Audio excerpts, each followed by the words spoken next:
flat, but it fattened up when we didn't fall off. Now we spin laps round the sun, all the gods lost to one. And a host of heaven pointed out to us from light years away. We're surrounded by a billion galaxies. Things are not always, things are not always how they seem. Will you be ready?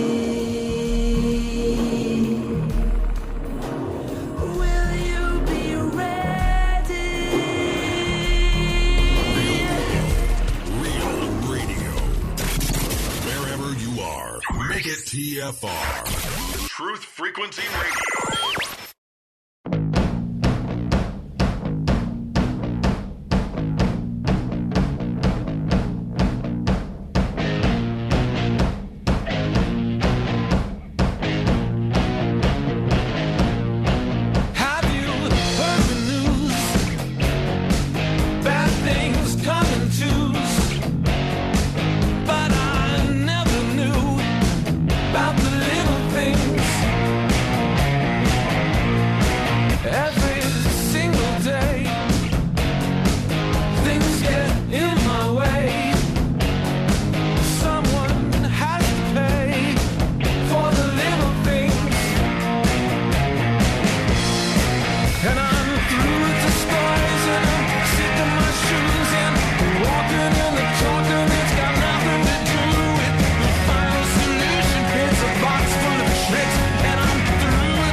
Broadcasting straight to you from a spaceship currently parked on a lawn in Washington, D.C., getting ready to turn off all man-made technology and send them back to the Stone Age. Because as we all know, if you kill them, they won't learn nothing. Hello, everyone, and welcome to Strange World. That was for you, Jonathan. Where the truth is often stranger than fiction. I'm your host, Mark Sargent, the creator of Flat Earth Clues, which propose that all of us are living inside a Truman Show enclosed structure, thousands of miles wide. Check it out at enclosedworld.com or just Google Flat Earth Clues. You will find it. My wingman for the show, once again, is Jonathan from Jersey. What's going on, man? How are you, sir? Hey, I can't complain. How's the new show treating you? Good, but, you know, I'm back in this show, and I'm the wingman, so it's sir. You're the captain of the ship. You do not have to do that. Oh, and I have to thank you again for coming back. I thank you every time I'm on the show. Yeah, this is why we don't talk more than we already do. Yeah, and by the way, I heard you taking a drink just then. All right, that was for our special listener. For our special listener, yeah, from the dance studio in New York. He's got dog ears or something. Yeah, he listens. No, he said he listens to some really high end headphones, and he can hear everything we do. It's like, holy smokes, God help us if I get something crunchy in my mouth. Our special guest tonight, because tonight is an interview night. Normally, last couple of weeks it's been Jonathan and I, chatting it up about all things Flat Earth, and we are still doing Flat Earth, but tonight is going to be Flat Earth with a special guest. And her name is Patricia Steere. And the reason why she's on, and she's relatively new to the Flat Earth scene, but she sent an email a couple weeks ago to the show, and she's a fan. And we'll get into exactly what led her down this path, but she's been she has put herself out there. She's doing her own show. And, as far as, let's put it this way. There was a point, remember, Jonathan, you and I did the movie stuff a couple weeks, some time ago. And she actually said, and I quote from her email, that she owned every single one of those on DVD with the exception of 2. Let me guess the 2. Can I? Yeah, you bet. It's got to be something obscure like Omega Man. No. No? No. Oh, One of them was, oh crap. the Australian flick? No. You know what? Let's bring her in quick. Hey, Patricia, how are you? Hello, I'm really great. Hello, Jonathan and Mark. Thank you for having me on your show. I'm very excited. This is the first time I've ever been interviewed, so You know, you say I'll that. hold back from asking you guys questions. Well, no, you say that, but let's be, let's give the skeptics and people, because you don't have a shill label on you. But, however, you have mentioned, I'm reading your little bio here, which a lot of people don't know, you actually did radio, Yes. talk radio in California, and we'll talk about that. But yeah, you're being interviewed, but you probably have more radio experience than us and a lot of the flat earthers combined. But I'm sorry. I digress. Back to the two movies. So you went through both our lists. Yes. You listened to everything, and there were two movies. I think they were both Jonathan's. Whoa. Yes, they were. And one I can't recall right now. Jane Fonda's in it. Rollover. That's it. Okay. I think. And I also didn't have Night of the Comet. Yeah. Oh, wow. And Night of the Comet. I actually had to download that because Jonathan had mentioned that to me, and I said, "Holy smokes!" And I remember that one vaguely. It was okay, I skimmed through it, and I was going, "Oh yeah, that thing." It was okay, but yeah, impressive that you went through both our lists, and you're female on top of that. That's a tall order. Because there's a lot of flicks in those lists, which a lot of guys would be like, "Oh, right on, those are great end of the world flicks." Women. I was feeling rather masculine, although I'm quite feminine when I was agreeing with all of the, "Oh yeah, I have that movie. Wait a minute, I think I have that movie," rushing over to my DVD collection, pawing through and saying, "Yes, I have that movie." So I was questioning my sexuality at that point. Am I a man or a woman? Well, So yeah. I was going to say, I think it has more to do with your intelligence level than your gender. Totally. Because I think when you watch those movies, you know what I mean, it opens up a lot of thinking and questioning outside the box. Yeah, agreed. Because they're not fluff pieces. A lot of those, they're really down and dirty, and it gives you a lot to chew on afterwards, and it's a lot of little nuances about the end of the world that a lot of people just don't like to talk about. I've had friends which on movie night they just hate me because it's like, "Oh, let me pick the movies." Mark doesn't get to pick the movies. So I'm just going, "Why not? These movies make you think." And they literally came back to me and said the quintessential, "No, we want to be entertained tonight. We're drinking. We don't want to think about that stuff." And it's like, all right, fine. You guys do what you want. I'm going to go read something enlightening. And I agree with that. I actually want to be thinking all of the time. That doesn't mean I don't have fun or that I'm not fun or that I wouldn't enjoy a good movie night. But watching a mindless chick flick, that kind of thing, to me, my mind would be distracted and start thinking my own thoughts. I wouldn't really be interested in it. I wouldn't be interested in Jennifer Aniston, or any celebrities. I would rather see a movie with some no-names in it, or maybe some classic actors or actresses with sort of an end-of-the-world theme, or, even aliens in space, although those things aren't real. They're entertaining, and I've always rathered those movies. I don't think I own any real fluff stuff unless we're talking about old movies like with Cary Grant in it, or things like that. I mean, I have them because they're classics. Nice. But by the way, Mark, did you give her a copy of the rules? We try not to offend people that don't think like us, and that means half of our audience probably believed at one time or another that aliens existed. Yeah. Well, I mean, yeah. The thing is that some say that within the flat Earth model that they can exist as well. So well, and again, you guys know my take on it, which is, look, I believe I believe there's spaceships flying around and there's things running them. Are they from other planets, or are they interdimensional, or are they tied to this system? Are they locked in here with us? That's what really changed for the flat Earth for me. Me too. Yeah. But, on that note, because as people were, because I really wanted to kind of develop what you are in this show, because you are, I was reading your bio that you sent me, and I'm sure you were only scratching the surface of what you were showing me. Probably didn't want to scare me off. Well, it wasn't really a bio. It was just that you were so important in my waking up about the flat Earth.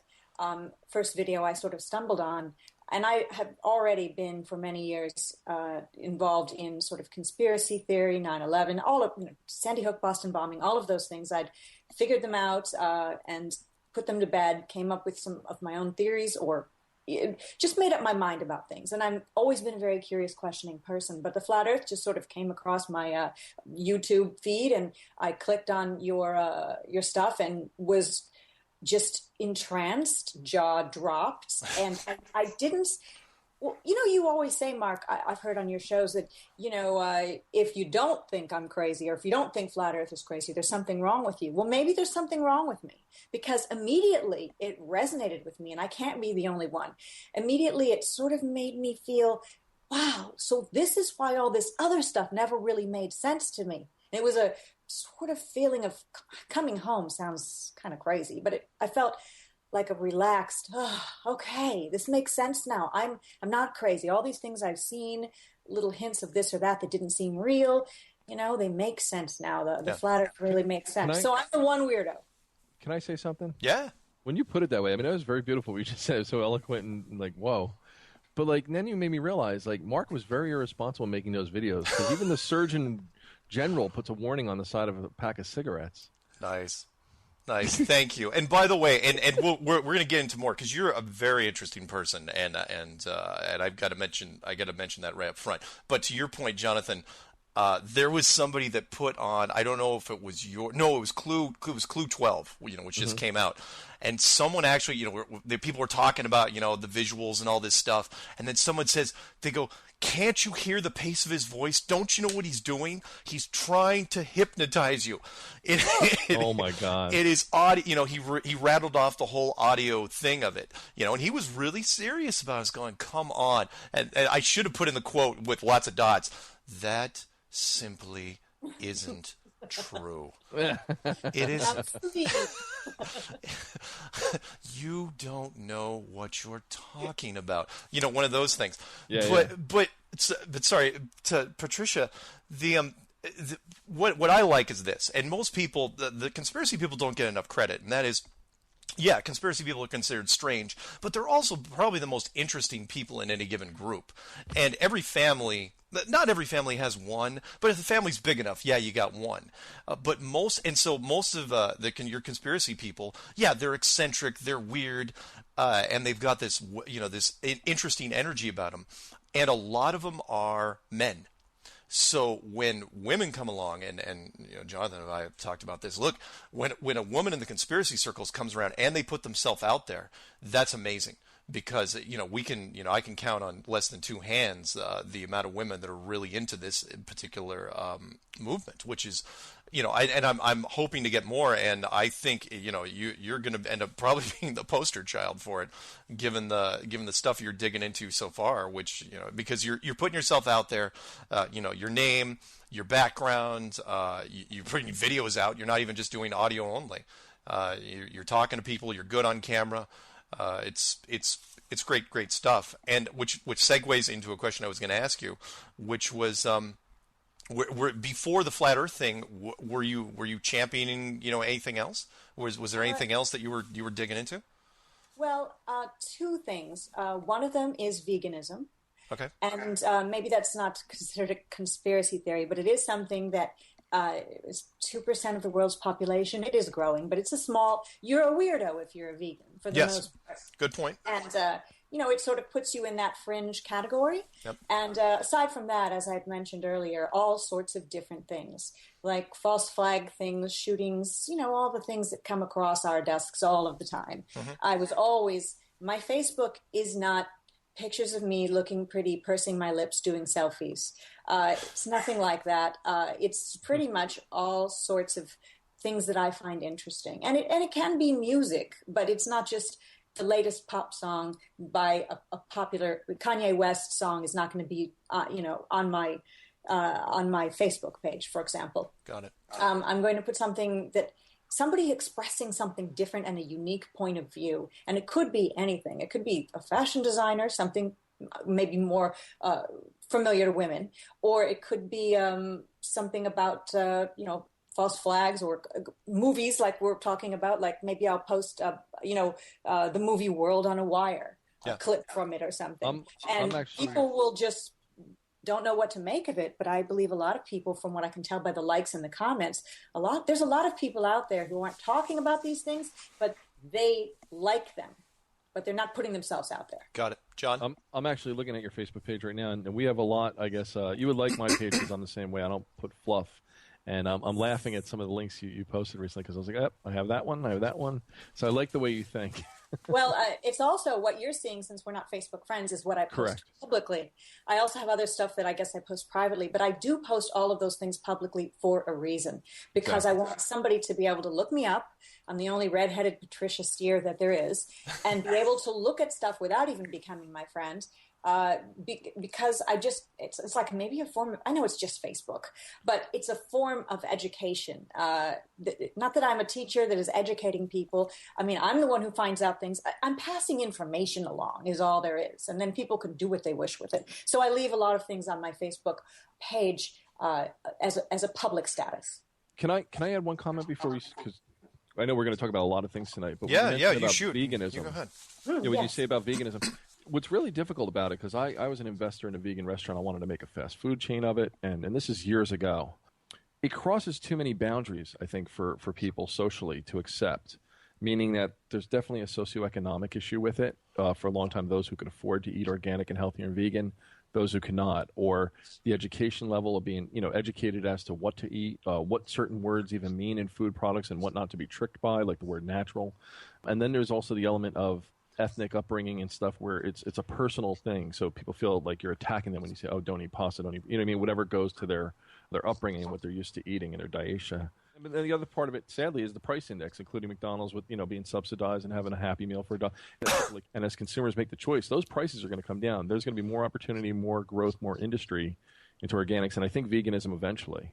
Yes, I agree. And I also see that a lot of people might think vegan food is expensive when in reality it's the food of the poorest people on this plane on Earth. It really is. If you think about it, I believe eating organic is the way to go, definitely. But if you can't even afford that, you can be vegan. I mean, rice and beans, how much does that really cost you? A head of lettuce, some carrots. Good point. If you're going to cook at home, you can make tortillas. I mean, you can buy tortillas and make a bean burrito. I'm not just saying beans and rice. You're going to think I'm crazy. Pasta with red sauce. Think about all the foods that we all sort of normally eat. It's just pretty much that. And if you want to take it to a higher level and buy some kinds of organic superfoods, chia seeds and all of these other, that's fine. That's wonderful. But on a very basic level, it's the food of very long-lived yet very poor people from the past. Yeah. And I mean, one last thing. I do agree with you there, especially going to foreign countries and stuff, or seeing where agriculture is still, a primary way of living. Or going to Europe where, they have higher standards and maybe they don't pasteurize or, you could get raw milk.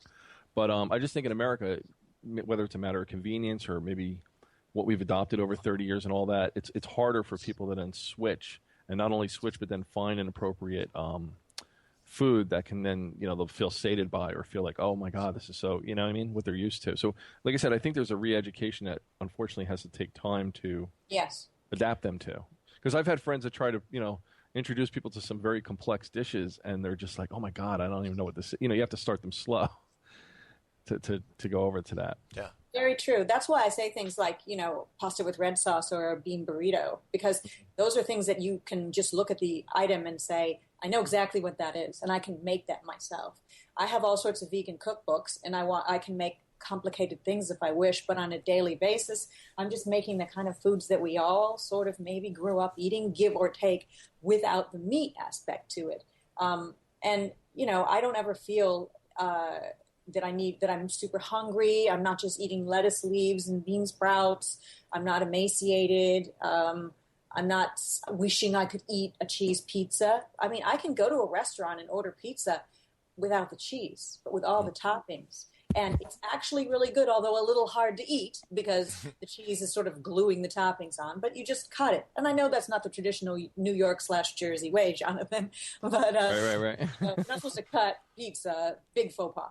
But hey, why not? I mean, to me, I'd rather cut a pizza than cut an animal. Yeah. Absolutely. Yeah. And I've got to segue this into a little flat Earth stuff, which was something I hadn't really talked about. Obviously, if and when, and for me, it's when this flat Earth thing, finally breaks open. What changes? Obviously the war machine changes, but do we treat livestock differently? Do we have livestock at that point? It's going to be. I think there'll be a surge in the absence of violence and killing in just about all aspects to a certain degree. Great point, and I'm hoping for that. I don't even like the word livestock. Well, yeah. I mean, that's the justification, because there are pets and then there's livestock. Right. Yeah. It sounds like canned goods, but they're furry. It's no. Good point. Excellent point. How much time before the first break, Jonathan? We have a good 6 minutes. Perfect. Let's get into real quick because I want to plug your channel as much as I can as well, and we might as well do something fun before the end, because your flat Earth channel is called Flat Earth and Other Hot Potatoes, and yes. you've also got a Facebook page on the same title. What got you into it? Can you give us the Reader's Digest version of why you did it? Why I decided to do it in 5 minutes or less. Yep. Well, once I discovered the Flat Earth, seeing your videos and seeing Eric Dubé's videos, and then going and finding Matt Powerland videos, and then finding every video ever on the face of the earth, as far as I know, including debunking videos. But I was really convinced that there's everything to this, not just something, but everything to this after I saw your videos. I wasn't just, no way, and walking away. I was like, let's see more. I went on an obsessive, compulsive flat Earth binge. I didn't leave my home. I was wearing the same clothes. I didn't even sleep. I mean, I probably slept just a few hours. Yeah. It was just amazing. And I was so happy, and I still feel the same way. I was so happy to discover this whole world of information that, as I said earlier at the start of the show, made me understand a lot of things that I wasn't able to understand before, that always seemed like a niggling feeling in the back of my mind. That can't be true.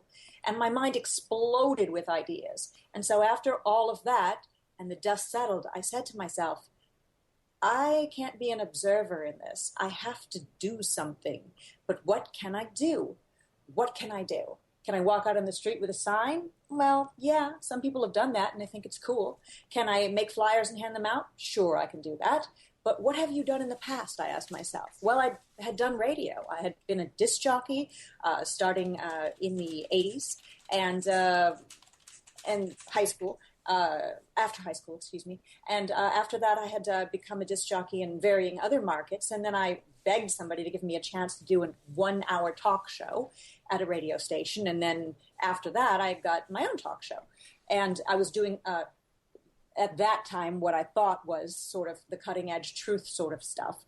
Aliens and Earth crust displacement and all of these other things that now I look at it and think, wow, I just pretty much wasted my life there, because most of that stuff's not true, or unless aliens are coming from somewhere else here on the plane. There you go.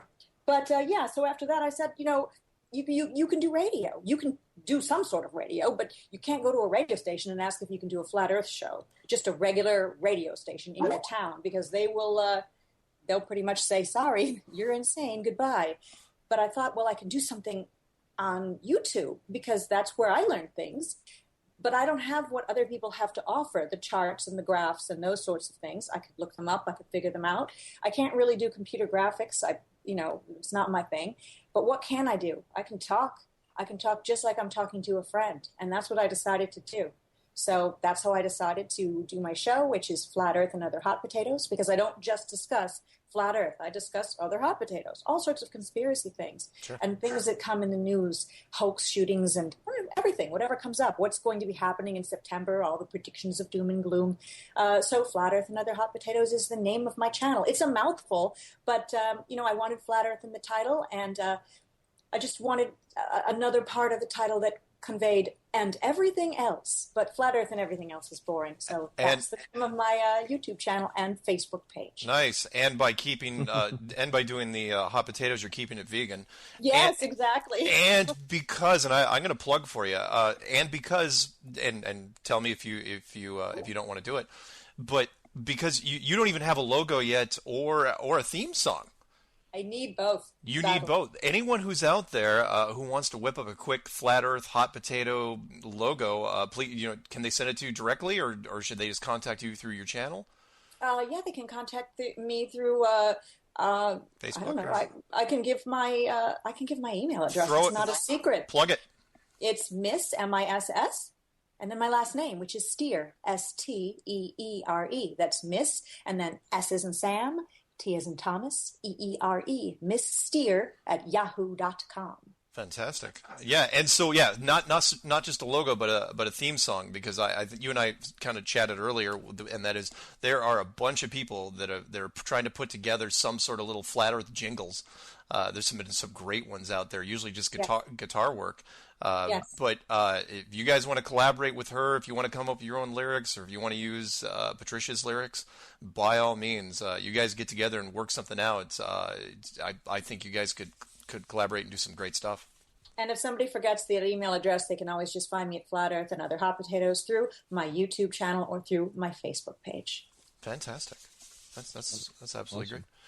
So when you come back, because I think we're winding down the first segment, right? Yeah, we got a minute left. Oh, okay. A little over a minute. Oh, perfect. When we come back, we'll get a little bit into your past, because I'm sure a lot of people out there in the conspiracy world are going to want to know more about you. And because let's face it, the more transparent you are, because they're going to check into your backstory anyway. And I'm hoping the NSA spent some money this time and got you covered, because as an agent, you got to have a good backstory. All the dirty stuff's been well hidden. Oh, good. I got to be honest. I think you're a spy. With a name like Miss Steere, I mean, come on. That's why I picked that name as a long time ago as my email address. I just thought it sounded mysterious. I mean, because you're pretty direct too. So misdirect was not available. Nice. Oh, I see. Well, one thing for sure, my last name Steere, Steere, sounds like steer with just Steer, which is a castrated bull, I believe. Not very vegan. Oh well. No. It was my dad's name, and I'm keeping it. Nice. Right on. Nice. That's great. No more jokes. No. Quit while I'm ahead. All right, we are going to go to break, and when we come back, we're going to be talking more with Miss Steere. Should we call you Patricia or Miss Steere, or just talk? Do you have any and all is good. Okay, it's not one of those dominatrix things where it's like you may address me as Miss Steere, whoosh, It's my ring. I'm glad you went there. Okay. All right, we'll be back, guys. Hang on, we got more for you.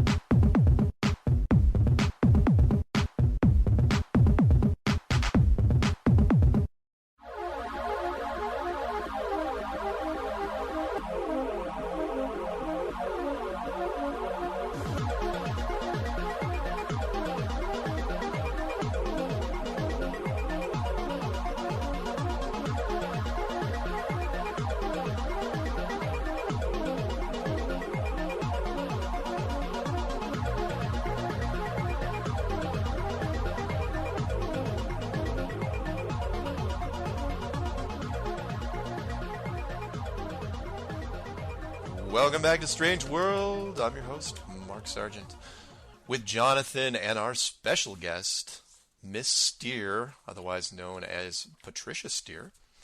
And we're talking about Flat Earth and everything that is this very, very interesting woman who has come upon the scene, and I don't think she's an agent at all. But before we bring her back on again, I've got to mention, because normally I record, because every once in a while I'll get an email from people that say, oh, hey, when you're playing this back on YouTube, you're only coming out of the left or the right speaker. And that is because sometimes I record this thing in true stereo, so that literally I'm on the left-hand speaker and whoever else is on the right-hand speaker. But these people that are writing me, they have only one working speaker in their car or whatever wherever it is. It's like, what's wrong? There's something wrong with the recording. Or my speaker's blown. It's like, look, your speaker's blown. Fix your speaker. But just for you guys, just so you know, I'm making sure that everything this point forward is in mono. So, but guys... Well, wait, it could be one other thing too, Mark. What? I had the same problem on some of the recordings. Yeah. And I think it's the new... Because a lot of places aren't using Adobe Flash. Yeah. So with HTML5 through Firefox and other browsers, it It's an actual known glitch. Oh, really? Yeah. Yeah, Oh. I just discovered this. I never had this problem until I upgraded my Firefox. Oh, well, never mind. me yelling at the listeners. It's like, get better equipment. Fix your stuff. Oh, Why do you guys use, Mark especially, do you not use Apple products? Not your thing? Not good? What's your take on it? Oh, no, I used to be an Apple guy. And by the way, when you get headphones, just so you know, you won't get any of that feedback every once in a while, because I can hear every once in a while me coming through your speaker, but that's okay. No worries. Oh, no. No, you're totally fine. I'm just letting you know that eventually, because you will do interviews. I guarantee it. You will do interviews. This is my first. Well, you will do more. And you're going to be able to interview a whole bunch of people before that's over. You'll be able to call up any flat earther, anybody you want. Because I've seen, look, you've got in fact, why, before we get into the Apple thing, I'm really surprised because you only did radio. Yes. Over the years, but you didn't. I mean, I'm sorry. People. The joke is, well, he or she has a face for radio, which means they don't have any video presence. But you do. I mean, not only that, but you know how to carry yourself, and you were in fashion, and so you know all the tricks. And I watched you on video, and in all sorts of different little settings, and you seem perfectly fine on camera. Did you ever delve into that? No, I never did. I always thought I would. Okay, this was before I discovered Flat Earth, and really quite a while ago, before I knew all about even 9/11. Yeah. I thought about. My dad used to always tell me, "You should be in TV," but I didn't want to be a newscaster because they're just reading something somebody else wrote, and you might not believe in it. That's what I used to think. It's not what I want to do. Yeah. And you just had a whole bunch of conspiracy guys just now. They just went, yes, she's so right. Because, they're not journalists anymore. They're news readers. And I don't think that most of them were journalists, they're just talking heads, especially most of the time, but not always, some of the women, they're just they're reading stories. They're not out there really investigating. And even many of the ones who are actually investigating are only investigating within certain parameters.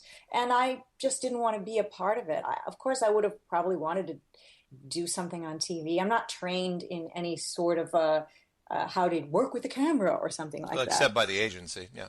Yeah, well, yeah. I say a lot, and all the other things we all do say when we're talking among friends. So that's really all I can do is speak to you guys as if you're here in my house. I can't offer you anything to eat and drink, but other than that, I want to express myself in a way that's just like I would if you were here. And can I say something? Yeah. Radio is a lot harder than it seems. Because visually you don't have cues to go off of. You can't read body language and such. Yeah. So it's not like conversing with somebody in a living room setting, or even thinking of the appropriate word to use. I said syllabus before I meant syllabant. Yeah. So it's just it's you got to snap, be quick, and yeah. And even though the three of us we could have done a video thing while we were doing this, I chose to do an audio thing. Mostly because I'm naked, but the other reason was because I'm totally kidding. I'm wearing a leather teddy. But mostly because you're going to have to get used to it anyway, because you've seen my interviews. 90% of them are audio only. So it's like, look, if you're going to talk about this, you might as well get used to the drill. And in fact, when you're interviewing people, a lot of people in the conspiracy world, for whatever reason, they like to be not necessarily in the shadows, but they just don't want to put themselves way out there. Be it self-conscious, or they're afraid that that their face is out there, that someone will photo ID them. One of those deals. It's hard to say. I'm sorry, I've completely forgot what you asked earlier about Apple products. I've got nothing against Apple products at all. As a matter of fact, I was a big Apple person years and years and years before the iPhones ever came out, which was in college. I had my first computer was an Apple II GS. I was one of the only people in my university that had their own computer. Then an LC2, then an LC3, then a Quadra, then a PowerPC. Then I gave it all up when Warcraft came out, because gaming machines, I know, it sounds so silly. But back then, Oregon Trail and Wizardry and Zork was okay. Yeah. No, because everything came out all the good software came out for Macintosh, but it had to be ported from the PC. So it came to the PC world first, and then if it made the cut, it was converted over to the Macintosh. And coming from the gaming world, I just couldn't wait. I was like, I'm not going to wait 6 months to a year for something to come out on the Mac. I want to play it now. And so I went PC really only from about, Warcraft was 2004 all the way through today. So I got nothing. I got love for Macintosh, but from the gaming world, the PC had the edge for a long, long time.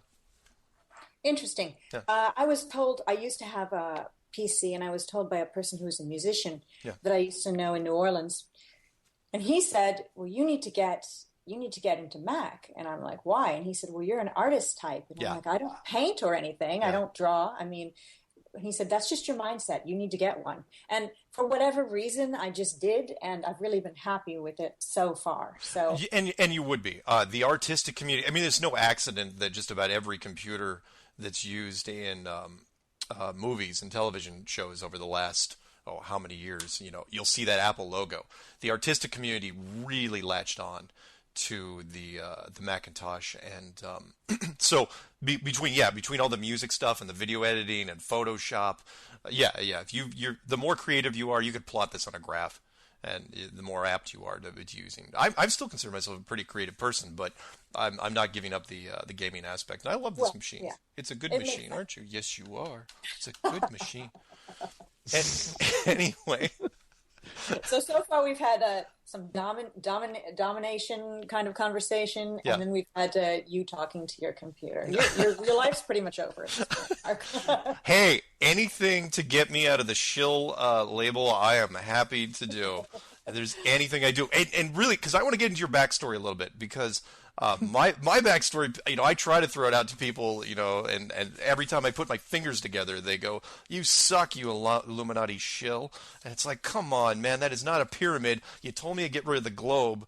In fact, I'll prove it on your show, because I've got a flat Earth frisbee. I'm going to start spinning around. It's like that. You better not be able to find something wrong with that. But I got to mention up, because my family thinks I'm pretty insane. I think I mentioned to Jonathan, my sister believes in nothing. My mom, she believes in this from a biblical standpoint. Your family, your friends, you don't have to go into who they are in great detail, but if you're a conspiracy person and you're on kind of the fringe, how do you deal with it? I mean, are they cool with it? What goes on? My mother and father are now dead, and so they always kind of knew before they died, which was my dad in 2008 and my mother last year. Okay. They knew that this was before Flat Earth, they knew that I was into those things. My dad was slightly Republican, so he was not really kind to my views, and I didn't really discuss it with him much. He knew where I stood, and I knew where he stood, and we just sort of left it and dealt more as a father-daughter and the mutual respect type of thing. And my mother had some left-wing leanings. I'm not political at all personally, but generally she just was, living life and that sort of thing. She was a sociologist and worked with children. So she was a little bit more favorable to some of my views, but not really. My brother, who lives in New Orleans, and he owns a rock and roll clothing store, T-shirts and other music-oriented accessories in the French Quarter in New Orleans. He I really tried. I sent him all of your videos. I sent Eric Dubé and other people's videos, and what he got out of it was he messaged me back. It's really interesting. Are you religious now? That's what he wrote me. That's what he got out of it. Because he thinks you're going to gravitate towards the church because of Flat Earth? Which is odd. I mean, that is really odd. A church-going family, but that's what a lot of people think about Flat Earth when they know nothing about it. They'll use the term "crazy Christian." You must be a crazy Christian type of thing. Yeah. I mean, crazy people come from all sorts of backgrounds, not just Christians. But so that happened with that. And my sister's just maybe a little bit like your sister, as you said, Mark. Doesn't really believe in anything. She does actually go to church. She lives in Grand Rapids, Michigan. Oh. I grew up in Michigan, actually. So there's a lot of churches in Grand Rapids, Michigan. I think around that area there may be the largest per capita amount of churches ever. At least that's what it appeared to me. Yeah. So she goes to church, and I told her about it. I explained things about she never really neither of them picked up the ball and ran with it. That's the thing. You can give people information, and what they do with it, well, that really tells the tale. You can tell people about Flat Earth all day long or any conspiracy. Yeah. But if they don't dig in on their own and start doing the research, they're never going to, do anything other than continue believing the way they believe. Yeah. Agreed. I agreed. And you grew up in Michigan, and then because you owned a clothing store at one point, was that down in New Orleans as well? It was in New Orleans. Actually, I grew up in Kalamazoo, Michigan, and I went to high school there. I went to school there, early school. Parents divorced, went with my mother, my sister and brother to Florida, went to early part of high school there. My parents decided to remarry, which is pretty unusual. And so my sister and brother and I and my mother moved back to Michigan. And I finished high school, wrapped it up in Kalamazoo, Michigan. Sure. And I was in the radio and TV broadcasting class in high school. But not just because I was interested in those sorts of geeky things. I was the only girl, by the way. But because my father, all of that time, from when I was prior to my birth, was involved in radio. That's how I got involved in radio, actually. It was a form of nepotism, but not exactly. Okay.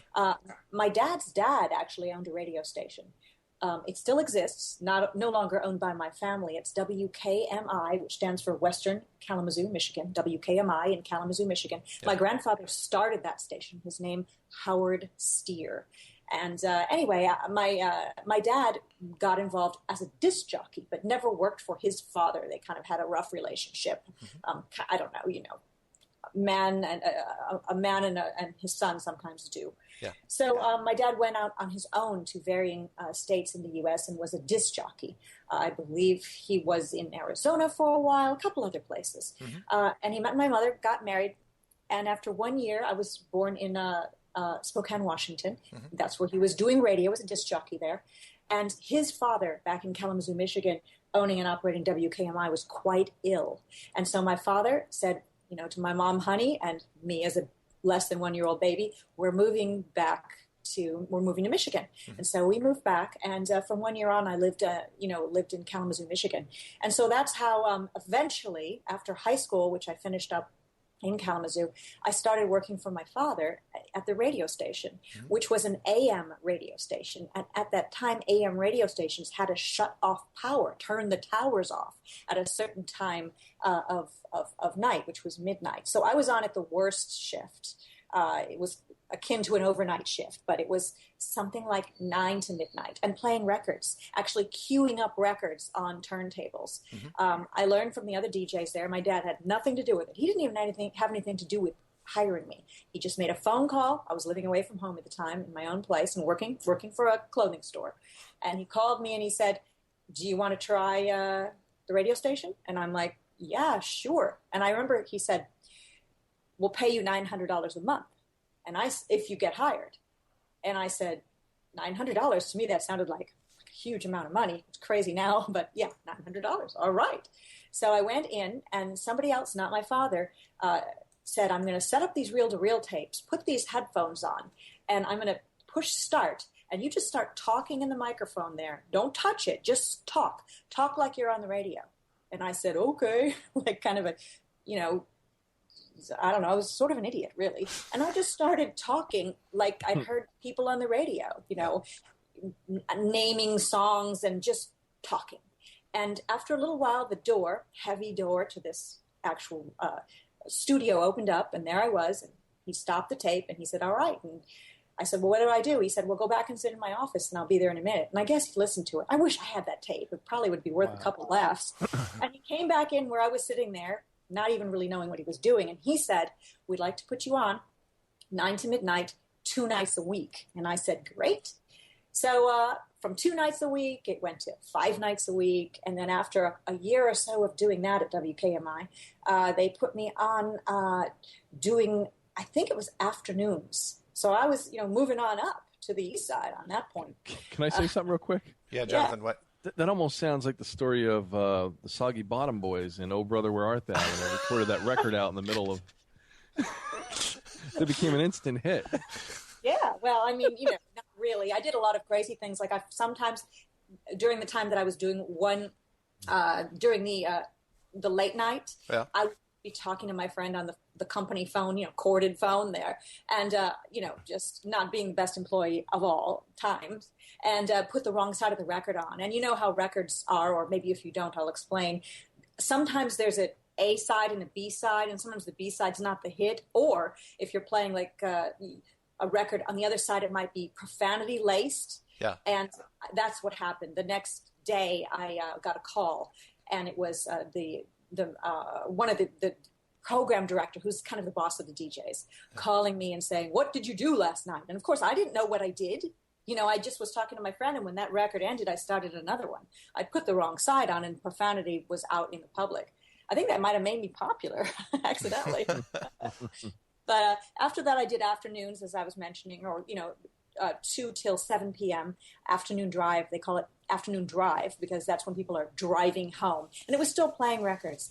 But then I could see the newsroom right over, next to me. And the newsroom seemed kind of interesting. They were reporting the news, but they were there was 2 news people. Somebody was on in the morning with a funny 2-man morning show. One of them was my dad. And some people were on in the afternoon, doing with the afternoon person. And I said, I want to be on with my dad doing news in the morning. How great would that be to do a show with your dad? Because when you do the news in some radio stations, you can be the funny sidekick, or you do the news and then you do other things with the 2 main people. And so they let me do it. Tried me out. I was okay. So I'd have to go to this radio station at 4 a.m. and drive. In Michigan, there's snow. So I'm driving in the snow. Some mornings you wake up and there's been an ice storm and you can't get there, or there's a train, but you got to get there in time because you're the one who opens the door to the radio station, flips on all the lights, and starts the thing up. And it's got to start at 5 a.m. Because people are there. They're the audience. They want to, hear something. And you start, and then but you don't just start cold at 5 a.m. You've already had to go to the wire service and rip the wire and rewrite the news that was there overnight, and whatever, somebody was shot in the local community or somebody huge died. You've got to come up with the news stories. You've got to make calls and record police reporting on a shooting in the neighborhood. And you've got to do all this, and you're really halfway asleep anyway. Mm-hmm. And, but the best part was when the morning team came in, my dad and this other man, and the name of their show was Holiday and King. Doc Holliday, which was my dad, obviously, with the name like Doc Holliday, he liked the Wild West. That's a great West name. History, and his friend Bob King. I don't know where Bob King got his name, but they did the morning show, and I had a fake name as well because my dad didn't want me to use my real name, Patricia Steere, because the radio station WKMI was the Steere Broadcasting Corporation. So they made me have a fake name, and so I didn't know what to come up with at all. And they put the pressure on me. Well, we need a name now. And I'm like, okay. And there was a newspaper, and it had something to do with, I think he's a football player, or was, Marcus Dupree. And so I thought, okay, Pat Dupree, that's going to be my name. So that was my first radio stage name. Nice. That's good. So I did the news with, in between the morning show banter at that radio station. And then later on, my dad sold the station, and the new owners decided they wanted to keep me. But I thought they're going to fire me eventually because I'm the old guard, especially the owner's daughter. Yeah. So I ended up sending resumes out all over, and I really wanted to live in California. So I tried to knock on the door, by sending resumes out from Kalamazoo to San Francisco. That's where was my dream, to live there. Mm-hmm. But I believe I was so bad in small town, they just threw those things in the trash. But somebody did hire me, which was a radio station in Modesto, California, Central Valley, middle of nowhere, country radio station. Worked there for a couple of years. Then moved on to a radio station and just spinning country music tunes. And I'm not a fan of country music, so that was really harsh. No, because you have the Smiths on your wall in some. Yeah, the country. Can I say something? Yeah. It's almost like it's so obvious why you're a flat Earth believer now. You have this really strong connection with your dad. You spun records and worked together. I mean, don't you see it? Exactly. If only my mother had owned a pizzeria, it would have been a perfect connection. I'm kidding. This is why I love him so much. Good, Jonathan. Good one. I think way outside the box. Yeah, way outside the box. So there you were in California listening to country music in the middle of nowhere. Wanting to kill myself, really, Yeah, literally. yeah. I was sending out resumes. I need to get to San Francisco. I'm better now. Please hire me. I've learned my craft more. Well, they still weren't hiring me, but I got a little closer to that part of Northern California that I wanted to be, and I got hired at a radio station in Napa, California. So I moved there, started working as a DJ there. At least it was pop music. So and they played the Smiths at that point, so it was okay. But while I was there, I was always looking over to where the newsroom was because they had regular news, but then they had talk shows live. They weren't, simulcasting Rush Limbaugh or anything like that. They had real people in there doing talk shows with whatever subjects that they wanted. And I thought, that's what I want to do. I love music, but I want to be able to just say what's on my mind. And, of course, the voice in the back of my head said, well, there's really nothing on your mind of any value. People will laugh at you. Yeah. And the other voice in my head said, who cares? Do it anyway.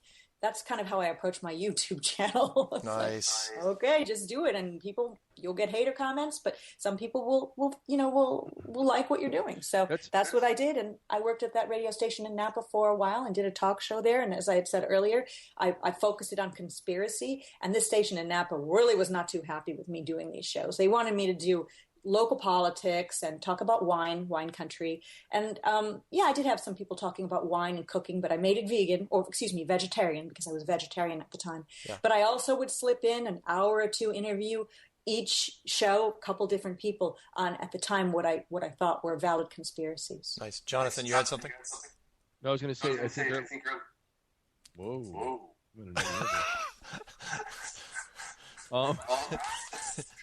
We got a time warp. Yeah, I know. No, I was going to say, when you asked her if, worried about friends and family, especially with the flat Earth. Yeah. Like, I know for myself, I don't have any friends, so that eliminates that problem. And as far as family, they don't serve me economically, so I disown them. So nice. I love it that you're doing your own thing. Nice. Yeah. I'm really that. I would say for sure I don't really have any friends. I don't have a best friend. I don't really have any friends. I'm a friendly person. It's just that... It's not that I feel I'm so much smarter than other people, because I'm quite the opposite. But most people that I meet, that I just don't, there's nothing really to talk about. The things I want to talk about, they don't want to talk about. Gotcha. And you know what? You mentioned Facebook too, Mark. I mean, at this point, I know you're not on Facebook, right, Mark? I'm not, but that's just because I don't want to stretch myself. But go ahead. Right. No, but I'm saying, there are some meaningful exchanges on there, and I knock it a lot. But like yourself, Patricia, I declare every now and then, and I just did last week, I don't use the word friend loosely. Like you said, I'm very friendly to people. I'll put myself out for people. I'm the guy you can call at 3 a.m. to change a flat, but I don't expect that reciprocity from many people. Yeah. So I don't use that word loosely. Mark is definitely a friend. It's too bad we don't live closer, because we could probably do. Oh yeah, we could definitely hang out. We could do fireworks or something. No. But now that's funny. I know that story about the that's a fun story. The and actually, Patricia, you. Now that you've gotten into the flat Earth thing and kind of gotten back into the conspiracy world, I guarantee you have a lot of potential friends that are out there. Oh yeah. When I first heard you, Mark, before I was thinking about doing this, I was just listening to Flat Earth Clues, and then I thought sounds like he was in radio before, because I noticed that you were able to put together sentences in a polished way. Well, I realized later you just recorded these things, so that it's not magic. It's just being smart enough to understand what you're doing. Yeah. But then I thought, when I started listening to this show, I thought, I wish that guy lived close. We could go hang out, because it seems like that's the kind of person I'd like to be friends with. Yeah. And then, Jonathan, you come along on the show, and I'm like, I'd like to be friends with him too. So I have my virtual friends. Well, yeah. My virtual friends. Definitely consider us, virtual friends, because as you know, we've had a couple of shows.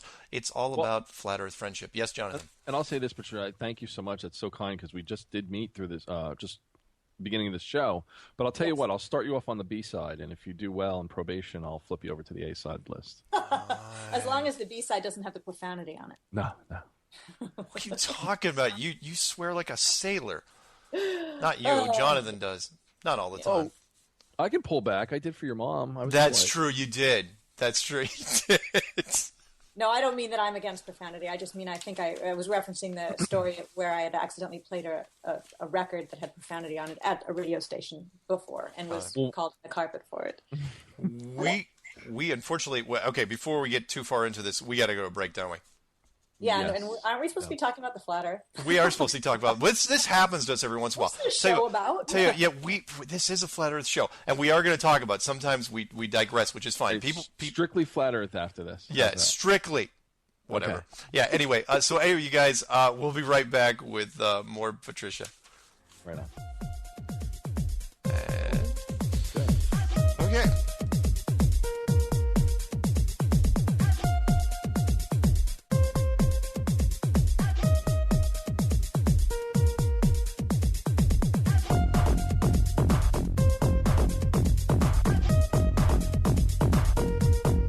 Is the Truth Frequency Radio Network. We are TFR. Truth Frequency Radio.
Welcome back to Strange World. I'm Mark. That's Jonathan. We also got Patricia. Hello. And we are talking. I swear we are going to talk about flat Earth on this. Otherwise, I can't put it in the title because otherwise people are going to yell at me and say, "You didn't talk about flat Earth once. You talked about Patricia's backstory." But that's very deliberate on my part because I want her to be even more legitimate than me. And really, for the amount of money, the what? That won't take much. Thanks. That really helps. She is a high-level tier agent then, and they spent a lot of money making sure her story checked out. So let's really. I didn't even want to be here by the way tonight. I have to be here as your handler or chaperone or whatever you want to call it. Yeah, this isn't prom. Come on, man. No, I'm more like that guy that drove the buggy in The Quiet Man. Remember? Wow. I'm sorry, go ahead. Killing me. You're just killing me. Okay, so anyway, where we left off with Patricia was I was working for a radio station in Napa, California. Went to doing on-air talk show, and it was great. It was fun. It was wonderful. But then new owners came, and everybody got fired. Or a few people got fired, and I was one of them. And eventually everyone got fired. And then I was at wit's end looking for a job. Yeah. For quite a long time, wanted to stay in California, loved it there, couldn't find a job, looked, and ended up having to leave the state and working for a radio station in New Orleans, Louisiana, of all places. Wow. And so that station called WRNO. And during the time I was working in Napa Valley and at the radio station in New Orleans, I had a stage name, and my stage name was Francesca Vox. Really shouldn't say stage name on the internet. Yeah, well, Yeah. Oh yeah, that's true. You really shouldn't do that. Right. My I don't know what else you'd call it. The name I used, it wasn't my real name on the radio. So so that was my name, Francesca Vox. And the reason why was because my name has a lot of sibilance in it. Like you notice I accentuated the letter S. Patricia Steere. It sounds like Patricia Steere when you say it. Yeah. And so when you're a radio announcer and you have been burdened with the name that I have been burdened with, they usually make you change your name. Or, originally when I worked for my dad didn't want myself to have the same last name as the radio station did. Mm-hmm. Anyway, so after WRNO for a while, some things went wrong there at the radio station, and I ended up putting on a long song, Stairway to Heaven, actually, and going into the manager who I'd been discussing all of my issues with the radio station with, all the problems and things that were going wrong there for me, with other people being beneficiaries and me getting the bad end of things, and said, this isn't for me. you have the length of Stairway to Heaven, I'm leaving. And I left and I never came back. Wow. That's symbolic. And I had no job. But it was just so frustrating. And I think everyone's felt like that at one time or another, or knows someone who has, with a job that was one of those take this job and shove it moments. And that was mine. Try doing it when you're in Europe and you're being paid a lot of money. They go Oh. berserk. I did that in France. But anyway, go ahead. Go ahead. Wow. Interesting. That would be an interesting story to hear, actually. I haven't heard that story. Yeah. Let's see. After that, started working for a clothing store, Betsy Johnson, which was in New Orleans. And then Hurricane Katrina happens. And I didn't evacuate for the hurricane because there's so many hurricanes in certain areas in the South that eventually you're sick of just getting in your car and driving to a horrible hotel and then coming back because nothing happened. Well, this time something did happen, and I stayed. But nothing happened to me or where I lived. I lived just outside of the French Quarter. Not even any broken glass, no flooding, nothing. But on day 3, somebody knocked on the door. Everyone in the town was empty, and there was looting going on. It was incredibly hot. Somebody knocked on the door and said to me, "Hey, they've opened up Walmart. You can go there and get whatever you want." And I thought, oh, good, power must be coming back on. Things are back to normal. Awesome. And so I got in my car and drove on these roads, hoping there would be no nail to puncture my tire from all the wood that was blown all over. Got to the Walmart, and they, quote unquote, had opened Walmart. It was looters. There wasn't any power back on, but it was crazy. Looting going on. People pushing shopping carts filled with big screen TVs. Somebody smashed a big glass case that had Walmart jewelry in it for whatever that would be worth. And it was just happening. And there was 2 police officers standing there, and they were watching it happen. And it made me think, wow, this is so surreal. No TV camera crews, because that hadn't gotten to that point yet. I guess the police were dispatched just to make sure people weren't killing each other. And so I looted a bottle of cranberry juice just to say that I did. It was laying on the floor as I was walking out thinking, I've got to get out of here. There was a small bottle of cranberry juice on the ground near the exit. And I'm like, I'm going to take this. I don't need it, but I'm going to do it so that I can say I looted. So I looted Walmart, let everybody know that I've done that. Fantastic. I'm sorry. I'm just texting Jonathan to make sure the authorities are being contacted. But wait, did you come home and find that your house was empty? Was it a ruse just so you didn't figure out your... But I did come home to my place and said, okay, I'm out of here. That was out of control. And so I loaded up my car with books, personal papers and things, some clothing, and my cats, and just started driving. Now, because we lost power in New Orleans, cell phone wasn't working, towers were down, there was no radio stations working, everything was completely dead. So I didn't know how far this went. I know it was only a hurricane, so it didn't take out the world. So I figured I would just drive. But when you think about the fact that the only way gas pumps work is if there's electricity to run the pumps when you swipe your card, you have to realize that if you don't hit somewhere with power soon, you're going to run out of gas and be stuck with a bunch of cats, a single woman alone in a car, just in 95-degree heat. Not good. So I just kept driving and found a place. Finally, power was on, filled up my gas tank, and eventually, after the coast was clear, I moved to Austin for a while. You could move back to New Orleans, and I decided not to. I just went and got my stuff, and I moved to Houston, Texas. And after being in Houston for a little while, didn't really feel it was me, and then moved back to New Orleans and opened up a clothing store. And the clothing store is still there, although I don't run it. And I now live back in Houston after 1 year. So the clothing store is my thing that I do, but I don't really do it. Just set up to run. Wow. So that's my entire backstory. I hope that didn't bore anybody. But No. Again, it was good because know that I'm a real person. Yeah. You appear to be a real person, and for any stalkers out there, she currently is in Houston. That's in Texas. Yes. You really couldn't make a story up like that. No. No. I love my favorite part about the story is that is the little thing, which is you decided, even though again, you could have pulled off television, you chose not to do it because you didn't want to be a robot. Right. That's great. Even when I did news on my dad's show, I had to read news, but I got to write the news. That's the thing. Because it was a small radio station. Nobody was telling me, we need to push this story, or here's the agenda, or, that sort of thing. And I also got to joke around, sort of humorous sort of thing, like we're doing now. It was actually 2 men and me, so it was sort of like this. Wow. In a way. So, and it was working with your dad. I mean, that to me was wonderful, especially now that, he died in 2008 and I miss him. It's just a great memory to know that I got to be in his world, which was great. You could have went on TV and pulled a Howard Beale. All right, neither of us are getting that one. What is it? Network television. Remember that movie Network, 1976? Oh, jeez. Oh, yes. Yeah, I watched. I didn't remember the name of the character, but nice one. Either. How did you remember the name of the character? Who, me? Yeah, you've One watched of my favorite movies. Oh, that's why. Yeah. Oh, yeah. Well, being covered in sweat and, dealing the scene that I guess you're talking about, right? The first one where he really lost it and he became super popular. That one. Yeah. Oh, that one. Yeah. I'm mad as hell. I'm not going to take it anymore. Yep. Right. Yeah. Fantastic. Yeah, if anyone hasn't seen it, I'm sorry, what year was that? 76? 76. 76 Network. Similar to the movie Falling Down. It's got a similar sort of, with Michael Douglas. Yeah. But an epiphany in a sense. Yeah, yes. but much more descriptive in the narrative.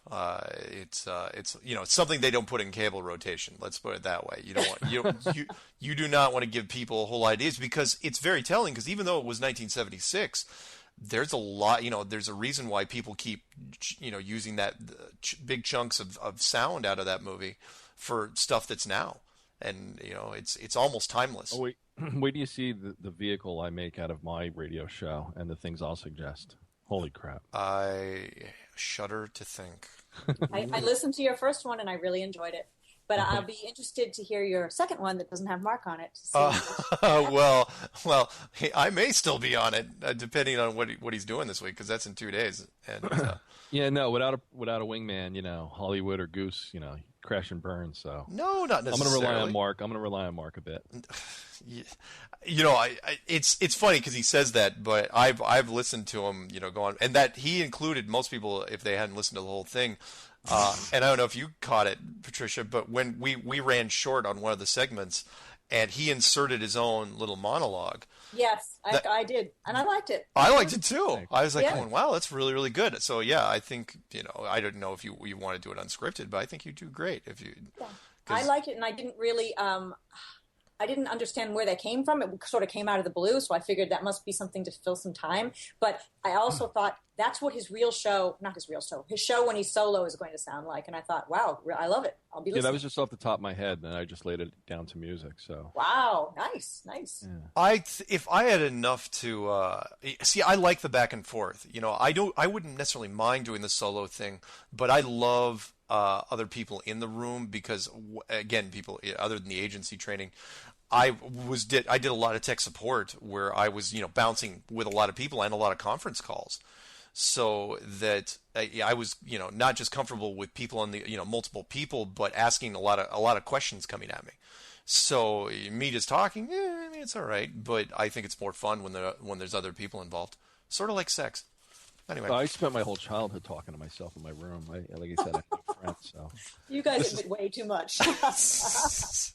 What was that saying? Oh, I could turn this into a flat Earth joke. And some people have already heard it. How is it's kind of like sex is kind of like pizza. Even when it's bad, it's still pretty good. So anyway, pizza is flat, and so there we go. Now we're back to the flat Earth. There you go. Yeah, and that song I sent you, Patricia, today, the Flat Earth Pizza song guy. Yes. And that had sort of a New Orleans feel to it. It certainly did. Yeah. And I like the other one, the Earth is flat. Yeah. So good. I love that one. Yeah, because you use that. People can't see it. And if they want to friend her on Skype, your little handle underneath it is flat as a mat under a cat. Which is, that's a great line. And I don't even know why he threw it in there at the end. I think he was just doing a little Dr. Seuss thing. Love it. And I like cats, so it works for me. Yeah, it's a clever little song. I hope people do it. And more people should make little musical things. I think it'd be a lot of fun. Well, I do have to say, since you guys were talking about you like riffing off somebody else, on my YouTube channel, Flat Earth and Other Hot Potatoes, Michael Lewis of the YouTube channel Stars Are Souls is Right. with me every Sunday, 5 Central Time. And then you can watch it anytime on YouTube. And I've only done 2 videos, but it's fun riffing off him. We've actually never met in real life, but we made an instant connection with each other. He's vegan, I'm vegan. We're both flat earthers. Has way more experience than I do when it comes to doing experiments and videos and those sorts of things. But we just started talking, and it was great immediately. And that was only because he'd asked me to do a part of a documentary he was doing. He wanted to interview me and splice that into a documentary he was doing about flat Earth. And I said, sure, I'll do it.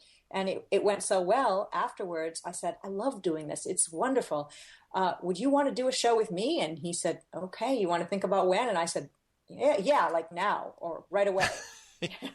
Because I'm one of those who's very much let's do it kind of things, especially with new ideas that are going to challenge and change the way I think about things. Probably that's why flat Earth came to me easily, as opposed to a lot of people hear about it and have to digest it for a long period of time. So you didn't shut it down right away? No, never. Immediately. I mean, I'm not dumb. My mind isn't so open that my brain's has fallen out. Yeah. But it was like doors opening and then there's another door and another door. I mean, once you've got the whole moon hoax under your belt, you realize they're lying to you.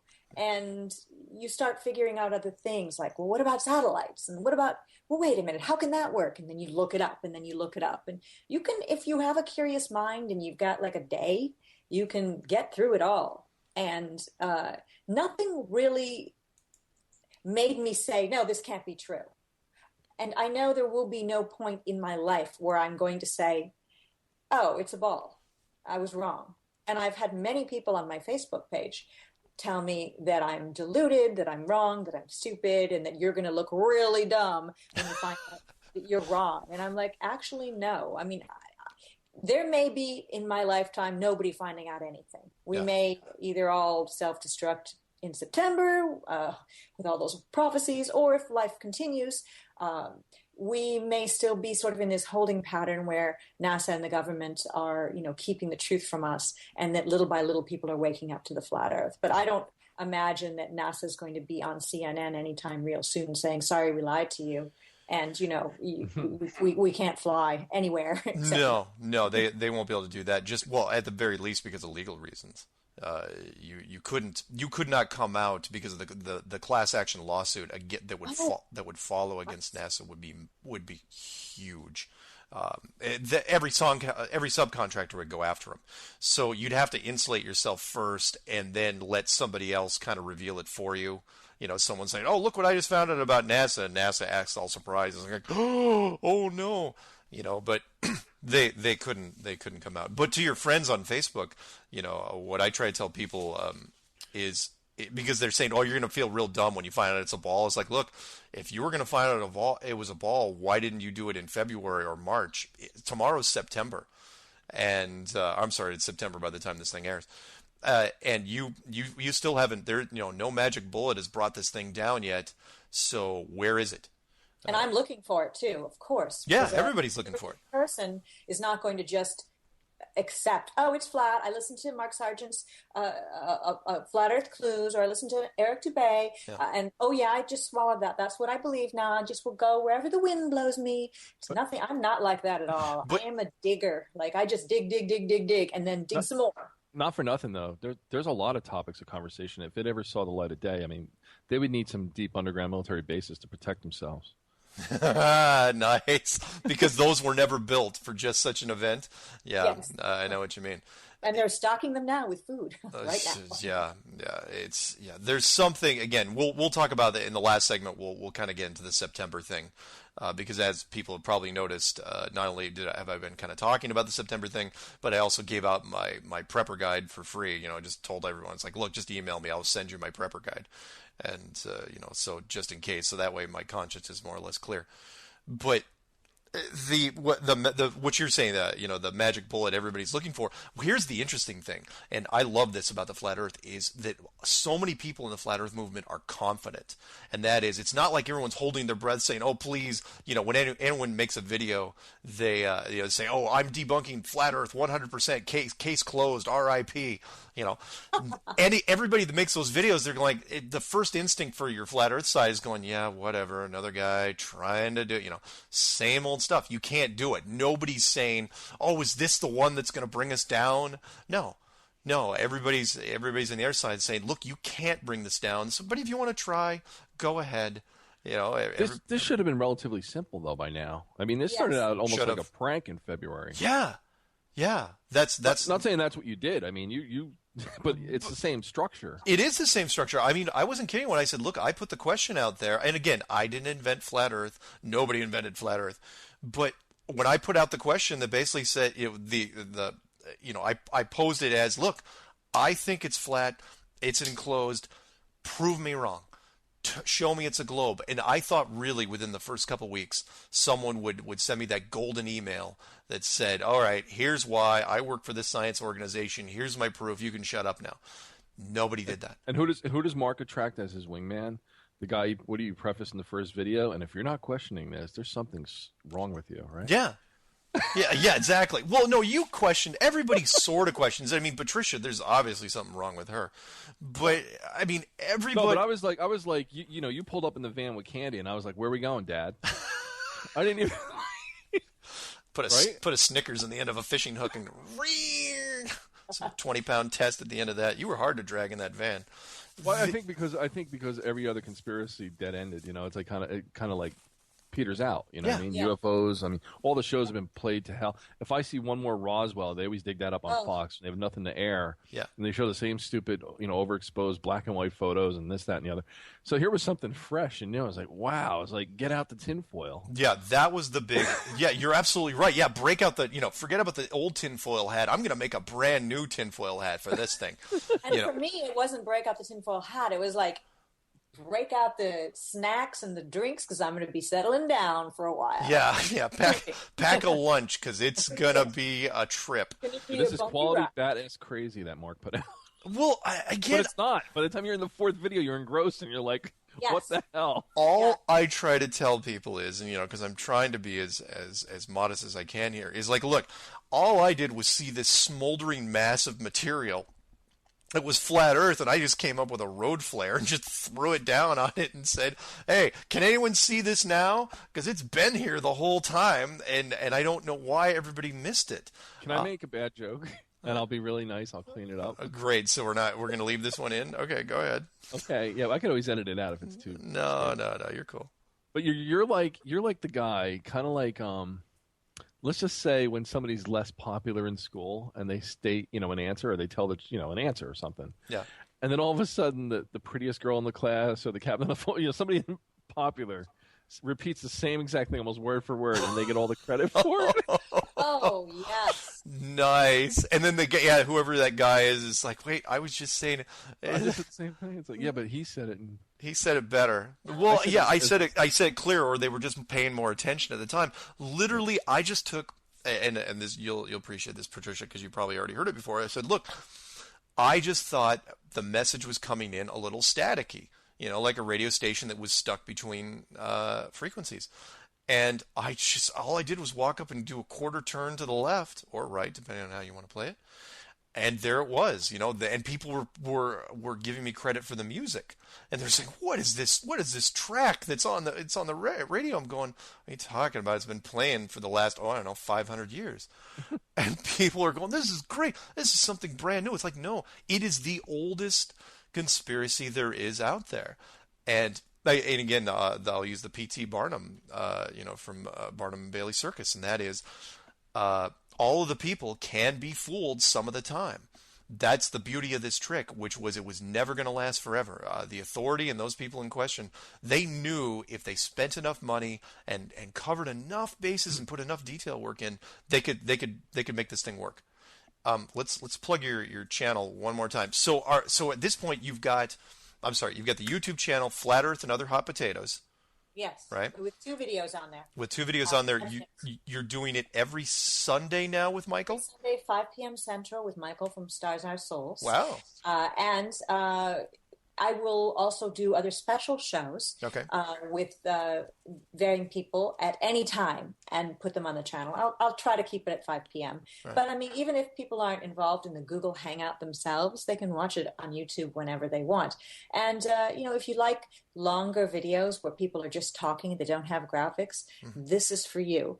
If you want the graphics and such, you can go and Jaronism has incredible videos. So many people I could name who have incredible videos. Yeah. But everybody has to do what they do and follow what their strong suit is. And so what I'm doing is just basically talking, just chewing the fat. Although that's not a very vegan thing to say. That isn't. And you're, but yours is a little different because it's video. You are the video. You and Michael.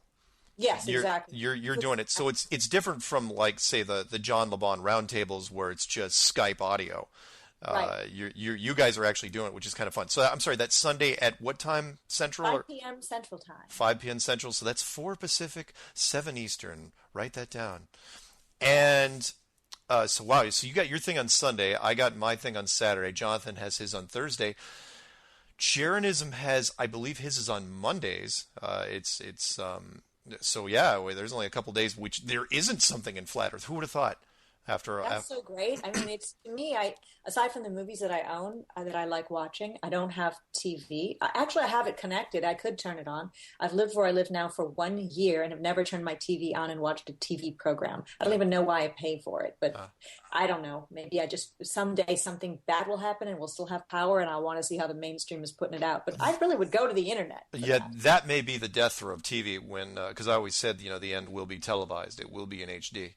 Yeah. And we'll get to that in the next segment. We'll get to that in the next segment. I just want to say that aside from discovering your Flat Earth clues, which to me were like Flat Earth for dummies, no offense, but that's what made it so captivating for many people who found that as the first thing they found, because it was so easy to understand. And Eric Dubé stuff is what I found next. I could have found his stuff first, and I would have found it incredibly captivating. Yeah. Yours was very easy and to understand in little pieces, little chunks. So that's a great way.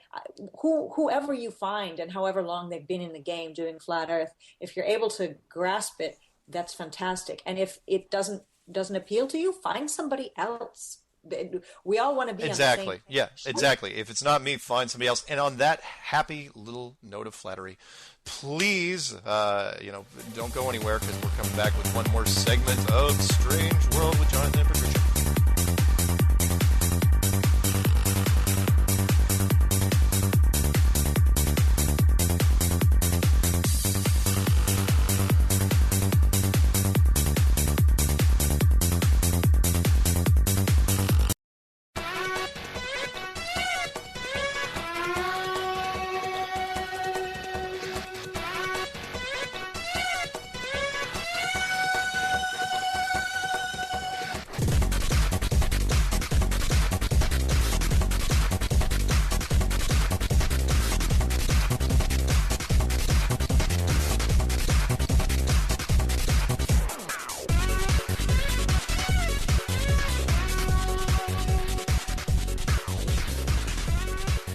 Welcome back to Strange World, the final segment, with your host, Mark, and Jonathan, the Wigman, and the mystery woman, Patricia, who in the Flat Earth community is making a whole bunch of waves. And I'd like to say, before she chimes in and starts rolling, is that she made a great point in the last segment, which was there's a lot of different stuff, a lot of different avenues you can take for the Flat Earth now.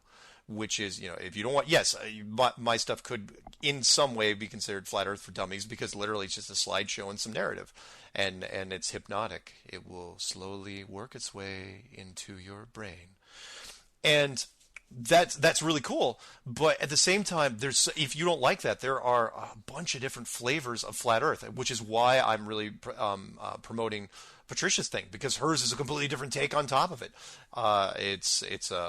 She's got a great show where she's just kind of going out there and I don't even, are you even scripting any of your stuff, or are you just kind of winging it?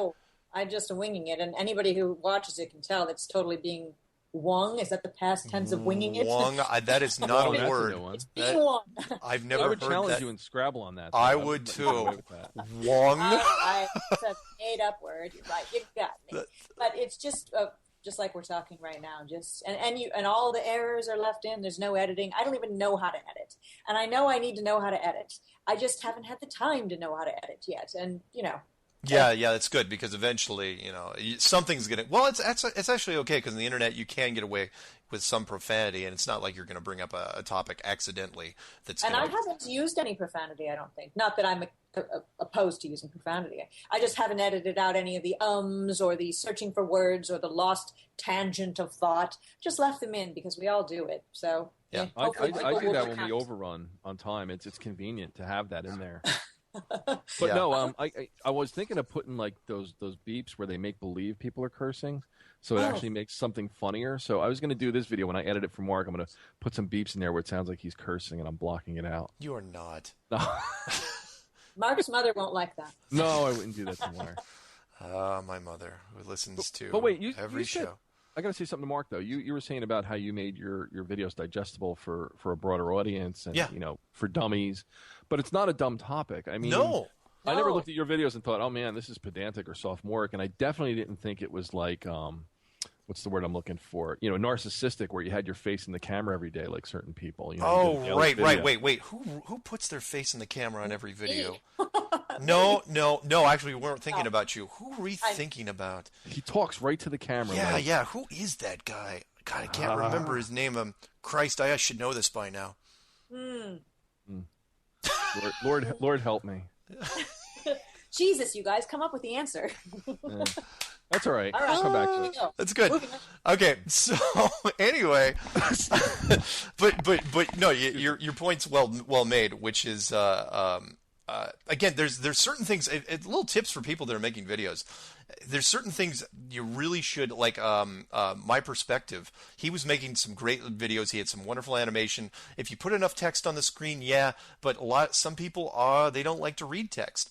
And so when he finally started doing narrative, it worked really well. When you're picking background music, pick something generic enough that that it crosses demographics. I'm not saying you should play the entire Coldplay catalog, but I'm saying there's certain tracks. Don't use stuff with heavy dialogue, heavy guitars. Movie soundtracks are really good.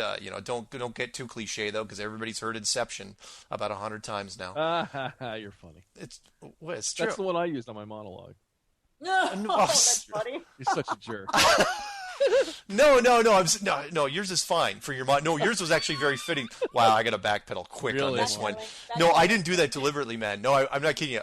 I've heard the Inception's great. Anything? Oh God. Don't make the entire video with Inception. That's what I'm saying. Or Batman. Or there's others. But no, I I would. agree. It's okay. No apologies necessary. You make it that much easier for me to complete my mission. I wasn't picking on you, I swear. I didn't mean that. I'm just saying you could use. You know what? I'm not even going to continue this. No. Go ahead. Anyway, I'm just saying that if you're going to pick music, just pick something that's more generic. Don't make it real abrasive, and try it. And if you can narrate, do. Because a lot of people saying, "Oh, I don't want to narrate. I don't like my voice on tape." It's like, no, come on. Everybody says that. You can always tweak it. You can uptone it. You can downtone it. There's things you can do. Just don't put things like an echo or something, something really, like you're in a drain pipe. And I have to say too, there's a lot of great videos out there. People are creative, and I appreciate that. And I'll bear through. I'll listen through videos that, unfortunately, sometimes they add a music track and they don't know how to lower it. Maybe they don't have, they don't know how to use the programs. And so now you're competing. You're like, wow, man, I'd love to listen to this, but I can't take it after several minutes. A perfect example would be the and we'll get right back into it because I don't want to ignore Patricia, but that Star Trek one. That Star Trek interview, it's like, look, there's a reason why the Captain Kirk fight song, dun, dun, dun, dun, dun, dun, you can only listen to that for about 15 seconds before your blood pressure starts cranking up. And There's a reason. Wait, that's like listening to Alex Jones. I can only listen for 5 minutes. I sound always having a heart attack. My heart feels like it's coming out of my chest.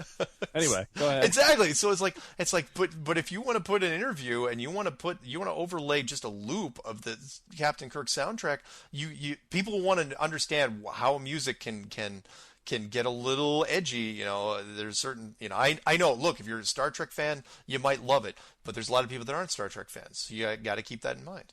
It's almost as bad as when they played the Barney song to people at Guantanamo, at like 100 decibels in a room for 24 hours. Are they still doing that? I haven't been down there in like 3 or 4 weeks. But the Star Trek theme would do that to you. Yeah. Well, maybe that's what we should that recommend. one, Yeah. So anyway, sorry, Patricia. Oh, that's fine. I was just going to add about the narration. I prefer personally videos that have narration because a lot of times I don't watch videos. There you go. Some videos, they don't require you to watch them, but there are some videos that have something that they're trying to show you. Yeah. So I do like narration. And then if the topic is something where they're pointing to, you need to see this rocket not launch, then but there's exceptions to that as well. Jeranism just put out 2 great videos. They're relatively short for him, and they just are showing various things. They're not, one's a rocket launch. Yeah. And there's no narration. There's dialogue, but it's a short video. So I definitely, watched it and read it. And I'm glad I did because it was something that you needed to see. So not narrating when it's something you need to watch the whole thing makes sense. But narrating when it's not really all about the visuals is really great for people who just want to listen. I put a Bluetooth in and go about doing errands sometimes, and I'm listening to the John Laban and the Baller Skeptic Roundtable, that, or any of these other people who make great videos where it's just people talking. Yeah.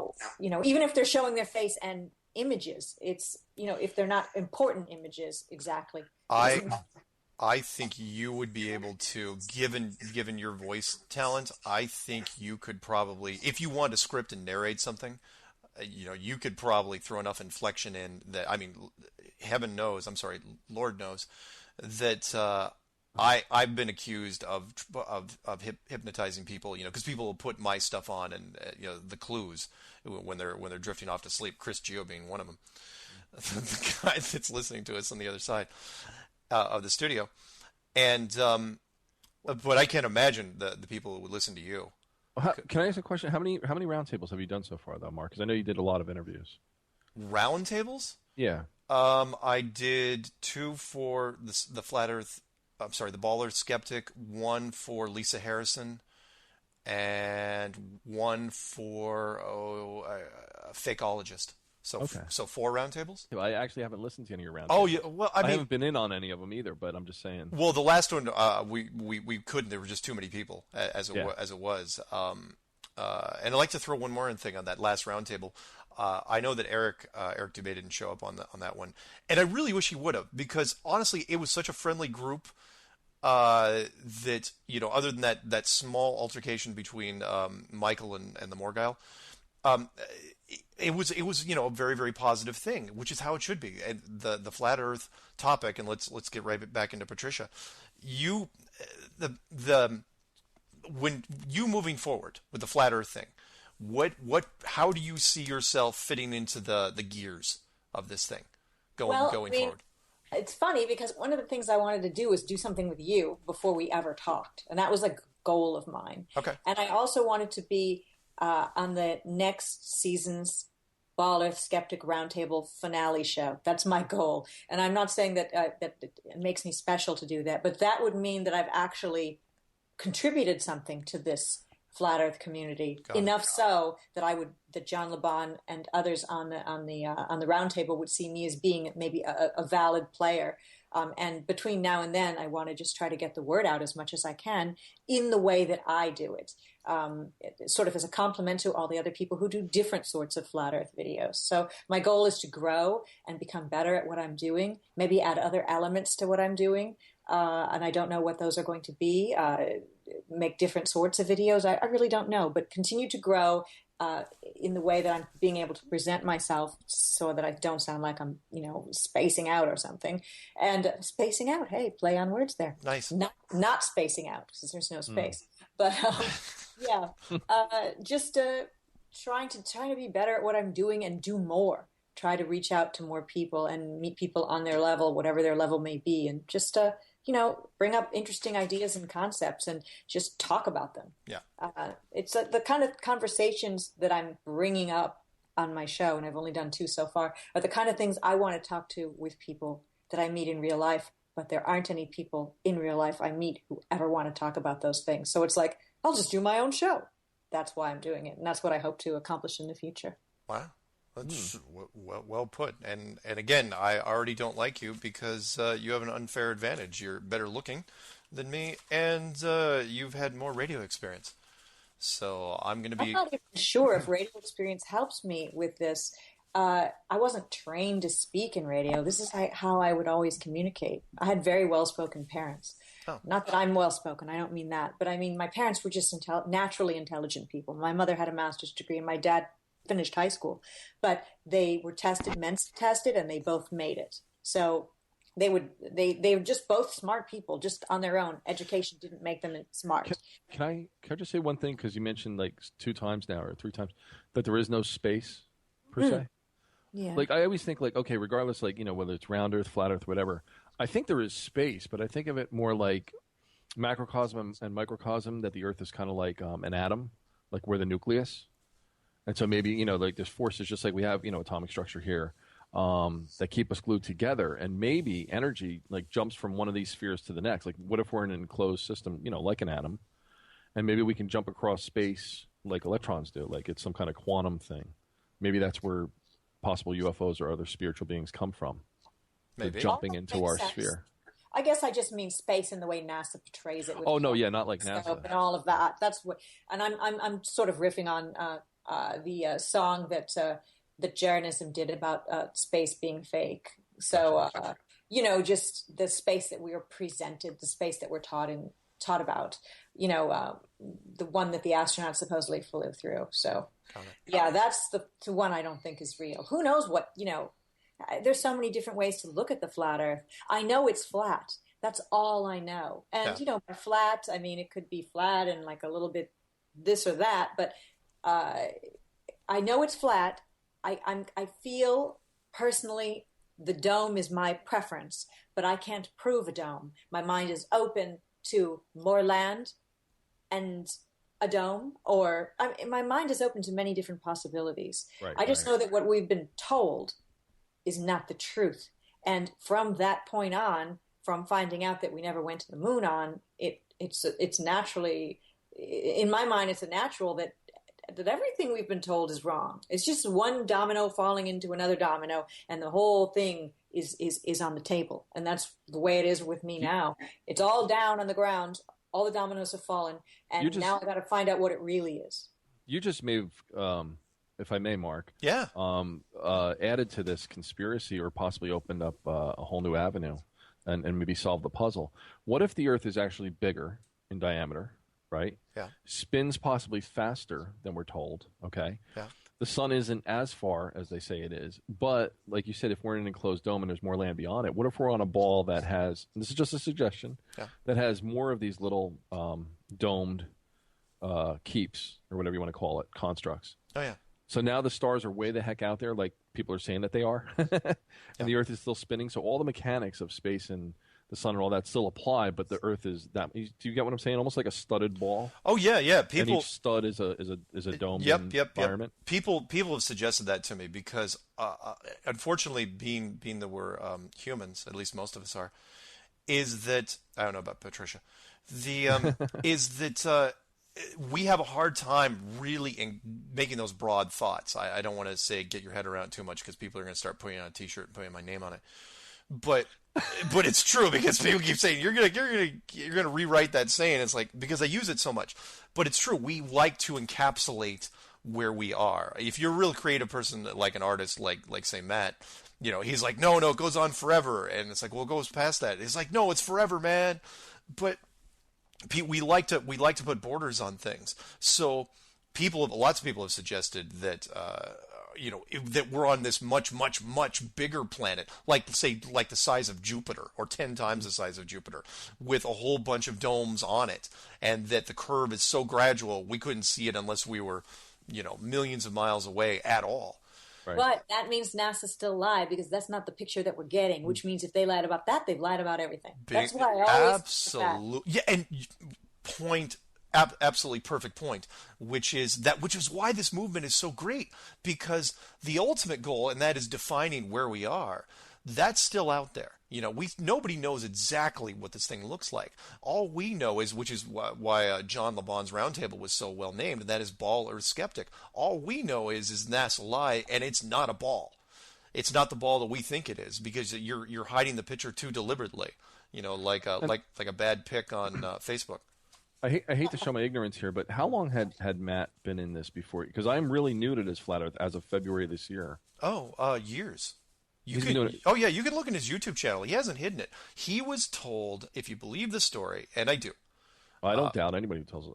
I mean, although at this point I could tell it better than he can. You guys believe I worked at a radio station, so hey. That's what I'm saying. You told us at face value. Why should we doubt it? I'm reading. Well, I believe as well that what he's saying, Matt's backstory is true. Like, you can obviously see he's an artist. Yeah. You can see videos from a long time ago when he was a comedian. You can tell he's a little bit younger. Yeah. And somebody revealing, as you're probably going on now to say, Mark, Yeah. somebody revealing to him while he was working as an artist for NASA, Yeah. a contract artist, that, hey, the Earth is flat. You can just imagine that at one of those high-tone cocktail parties. Somebody just maybe had a little bit too much to drink or something and decides to tell this younger guy a little truth and see what happens. Yeah. Well, instead of just him thinking these people are crazy, he went home and thought about it and came up with what he came up with. And, of course, he didn't come up with flat Earth. There were people already doing that. There's been people doing it for hundreds of years. Yeah. No, but as an artist and a performer, you're saying I think I saw some of his comedy routine with that, and it was pretty funny. Yeah, That's the one on the YouTube video. He was just a painter, I think, because when they told him he was 25. Right. And again, if I was 25 and I was told this, I can't even imagine what I'd probably be a freaking mess at this point. But he started working that into performance art, most notably comedy. And then he started posting the YouTube videos and was getting some attention. But really, his avenue that he was throwing out there is like, picture or painting, picture or painting. He wasn't hitting enough cylinders to where, because if a person wasn't grasping the whole picture or painting thing, that's all he had. So he wasn't getting, I think, the credit he deserved at the time. And really, all he needed to do was add. And again, his creative mind, he wanted to take it in certain directions, but the public wanted something else, and so that's why I think he was getting kind of. But as an artist, though, with Instagram and with DeviantArt and so many websites that show your artwork, I mean, even if he just painted them on T-shirts and sold T-shirts, yeah. I mean, there's enough places. Now, what's that? He does have T-shirts now. Just made them a little while ago, selling them. Yeah. But I think it took more people. I was just lucky enough to give it structure. But Eric, like for example, kind of jumped on it at the end of last year, and he was basing a lot of his stuff off of Matt's stuff, of Matt's work. And I did the same thing. I told people in the very first interview I did, I said, look, part of the reasons I'm doing this is because I wanted to see if I could disprove the Matt Boylan NASA cocktail party story. Which is really what it turned out to be, but it's such a cool story. If you could turn that into such a great movie scene if you wanted to, with the whole panning back and showing the chalk outline of the UN flag on the ground. But anyway, I'm sorry, we've got a little time left. We could go into this forever, and I swear, Patricia, we'll get you on for a second show shortly. I guarantee it. We've had a good time, just with ideas and talking. Oh yeah, yeah. I do want to say that I love Eric's work and I love Matt's work and I love your work. And I've already said this earlier. I don't like all the infighting that's happened. Yeah. I don't have any role in any of that. And I understand people's various takes on things and their feelings. I do hear people say negative things about everybody, and people are already starting to say negative things about me. I'll know I'll made it to the top when I am called a shill. So you also got to make it to Eric's enemies list. That'll also help. Yeah, I am expecting you to jump up on that list. Well, I'm vegan, so maybe he'll give me the benefit of the doubt. Oh, damn vegan as well. That's right. That's that vegan thing coming in. Before we go, how many minutes we got left? About 5. Okay, perfect. Let's talk real quickly because September is here. Yeah, everyone's been waiting for it for a while now. September 2015. Everyone's talking about September 23rd. I know you've got a couple thoughts on it. What do you want to throw out there? Well, it's one of those things that I've heard about, all sorts of things that could happen, that maybe Jade Helm is tied into some sort of thing that's going to help mop up and handle the human population as they master the human domain after any of many things occurs. All of them, I believe, caused not by a creator, but caused by the powers that be, or as you call them, the authority. Be it something like a fake alien invasion, and I'm saying fake because it wouldn't really be real. Yeah. They would use something to make it happen, maybe some kind of bombs of some sort dropped on a city to make it look like aliens did it, or they could say that was indeed an asteroid that happened, which would go hand in hand with the many videos that you can find that have a Christian overtone on YouTube that are saying the rapture is going to occur and an asteroid is going to take out the populace. So many other things could happen. And then there's the Pope speaking before Congress with Obama. And now Vladimir Putin is going to be there as well, supposedly scheduled for after the 23rd. But, of course, things can be canceled. I don't know. Of course, nothing can also happen. Absolutely nothing. And it's a big psych. And then something happens later. And curiously, Mark got away from Ground Zero out there. What, got away from Denver?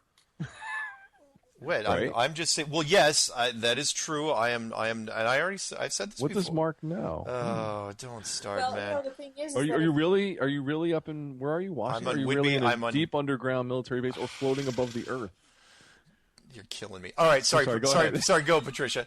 Well, I mean, the thing is that if you think at all, if you're conspiracy oriented at all, and you don't think all of those things that seem to be predictively programmed into movies and that we read about just by looking at the newspaper that are happening or YouTube, if you don't believe in any of it at all, you'll think it's just ridiculous. Yeah. But if any of it could potentially be true, wouldn't you want to be with your family in September? Good point. If you're close with your family, sure, just go hang out with your family. If nothing happens, you've hung out with your family. Yeah. Same thing as a prepper mindset. I'm a bit of a prepper myself, way before any of this happened, because, I lived through Hurricane Katrina and didn't evacuate. I had food to give to other people. There's a new jingle Mark can do. I'm a prepper, you're a prepper. Wouldn't you like to be a prepper too? That's it. I included that in one of my things too. Oh, did you? Yeah, it was I'm a prepper T-shirt that was on one of my I can't remember where I included it. Nice. Oh, it was the prepper the prepper videos or prepper manual I was given away. Well, wouldn't you want to be with people that you care about so that you could help them if something bad happens? And wouldn't you want to have enough food and water, pet food and supplies around your house always, no matter what, even if nothing happens? Because someday your power's going to go out. Yeah. Someday maybe there'll be a tornado, a hurricane, or an earthquake. Nothing major, or maybe something major. And, just being prepared. People think preppers are just those like crazy ones that have TV shows or wearing a flak jacket all the time and, with an armed, locked and loaded type thing. Yeah, there's that. But just a regular person being prepared. I mean, isn't that sort of a Boy Scout motto? Just be prepared. And there's nothing wrong with any of that. And so your free prepper guide, sure, people should download that. I looked at it. I've got pretty much all that stuff under control already, but I thought it was really interesting. And I don't think that means, it means you think that everything's going to come to a screeching halt and end by the end of September. But hey. Better to have it and not need it than to need it and not have it. Yeah. Ooh, that's good. I'm all for it. That's actually what they say about guns too. Yeah. Just want to throw that in there in case the NRA starts sending me emails. That's one of our T-shirts. If you have lots of supplies and you have a gun, there's always going to be groups of people. If things really went bad, like it becomes the movie The Road becomes our reality. Yeah. I'm not saying that's going to happen, but theoretically speaking, there's people who are going to take your supplies and your guns and your life. Come on, let's be real, and they'll eat you. Wow. Wow. I still maintain zombies are going to be so fit because nobody's going to be eating all these fat foods. That's true. They'll be like Richard on Survivor. And if it is a psych, like you were saying, Patricia, it is going to be the biggest psych I think of all, because the 2012 thing and the Planet X thing that was supposed to happen at the end of 2012, that was really so one dimensional. But this has so many aspects to it. Yes. But it's like really, because if it turns out to be a psych, I have no idea. Anyway, we got 30 seconds till we get out of here. Let's plug your stuff one more time. Hey, Patricia Steere is my name, and Flat Earth is my game. So check out my YouTube channel. It's Flat Earth and Other Hot Potatoes. And you can friend me on Facebook under Patricia Steere. You'll see a redhead, and that's me.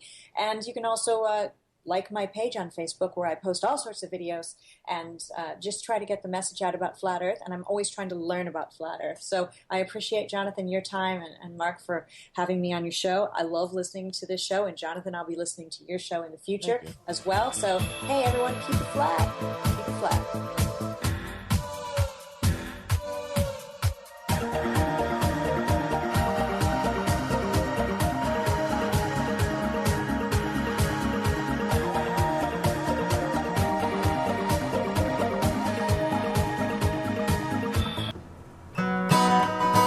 The earth is flat, it's not a sphere. The earth is flat beneath a big dome atmosphere.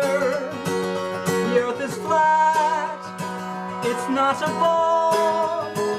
The earth is flat, and that is that, and that is all.